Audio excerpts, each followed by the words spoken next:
नमस्ते दोस्तों, स्वागत है आपका मेरी नई कहानी में।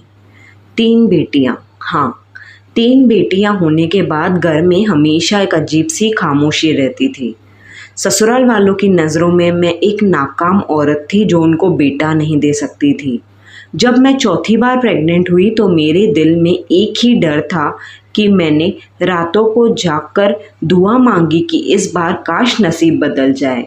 हर कोई बस मेरी एक ही उम्मीद पे लगा हुआ था कि अब बेटा आ जाएगा। पति का बर्ताव भी बदल गया था, जैसे उनका प्यार आने वाले बेटे पर ही टिका हो। मैंने हर दिन उस दबाव और तनाव में गुजारा है जो अंदर ही अंदर तोड़ रहा था मुझे। मेरी सांस भी तब तक अटकी रही थी जब तक हॉस्पिटल का वक्त नहीं आ गया था। हॉस्पिटल के उस सफ़ेद कमरे में जब डॉक्टर ने धीरे से कहा बेटी हुई है, तो सन्नाटा सा छा गया। उस खुशी को, एक नन्ही सी जान के आने पे जो खुशी होनी चाहिए थी, कहीं गायब थी। मेरी सास ने बिना बच्ची को देखे ही मुंह फेर लिया और कमरे से बाहर चली गई। पति ने भी एक बार भी मेरी तरफ नहीं देखा, जैसे मैंने उनका सब कुछ लूट लिया हो।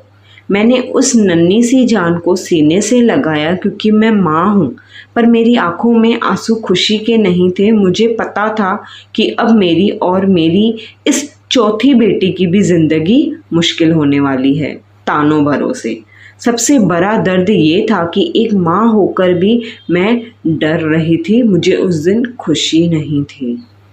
घर वापस आने पर कोई स्वागत नहीं हुआ, बस तानों की वर्षा हुई।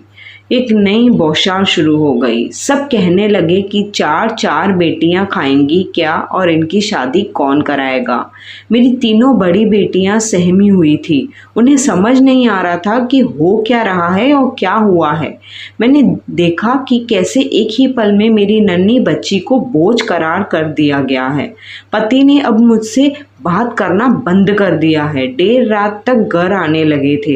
उन्हें बेटा चाहिए था, पर उन्हें ये समझ नहीं आया कि बेटियां भी उनकी ही हैं। मेरी ममता उस नफरत के आगे कमज़ोर पड़ने लगी थी जो चारों तरफ फैली थी।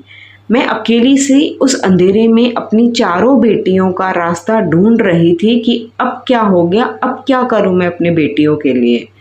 एक रात मैंने सुना कि वो लोग मेरी 5वीं प्रेगनेंसी की बातें कर रहे थे अभी से। उन्हें मेरी सेहत या मेरी जान की कोई फिक्र नहीं थी, बस उन्हें वारिस चाहिए था।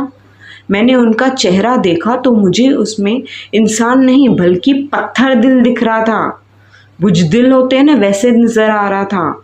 मैंने फैसला किया मैं अपनी बेटियों को इस नफ़रत भरे माहौल में से नहीं पालना चाहूँगी। मैं यहाँ से लेकर जाऊँगी। अगर उनका बाप ही उन्हें प्यार नहीं कर सकता तो वो उस दुनिया से क्या ही उम्मीद रखेंगी। मैंने अपनी हिम्मत जुटाई और उनसे कह दिया कि अब और नहीं सहूँगी मैं ये सब। उनकी नज़रों में मैं भागी हुई थी, भगोड़ी थी, पर मेरी नज़रों में मैं एक माँ थी। मैंने अपनी बेटियों का हाथ थामा और उस घर की दहलीज हमेशा के लिए छोड़ दी। अपनी बेटियों के साथ मैं चली गई।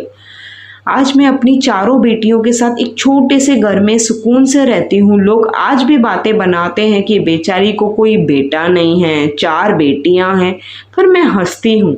मेरी बेटियाँ मेरा गर्व है, मेरा अभिमान है, और वो किसी बेटे से कम नहीं है मेरे लिए। मैंने सीखा है कि बेटा होना या बेटी होना किस्मत नहीं बल्कि सोच की बात होती है। वो घर जहाँ बेटियों को बोझ समझा जाता है, वहाँ कभी बरकत भी नहीं आ सकती असलियत में। मैं अब उन्हें पढ़ा लिखा कर काबिल बना रही हूँ ताकि वो किसी पर निर्भर ना रहे, इंडिपेंडेंट बने। मेरी कहानी अब दुख की नहीं बल्कि एक नई शुरुआत और जीत की कहानी बन चुकी है। ज़िंदगी में कभी कभी सबसे बड़ा दर्द ही हमें सब कुछ सिखा देता है और हमें स्ट्रॉन्ग बना देता है। आपकी राय क्या है कमेंट्स में ज़रूर बताना। लाइक शेयर एंड सब्सक्राइब भी ज़रूर करना। अच्छी लगे तो शेयर भी करना।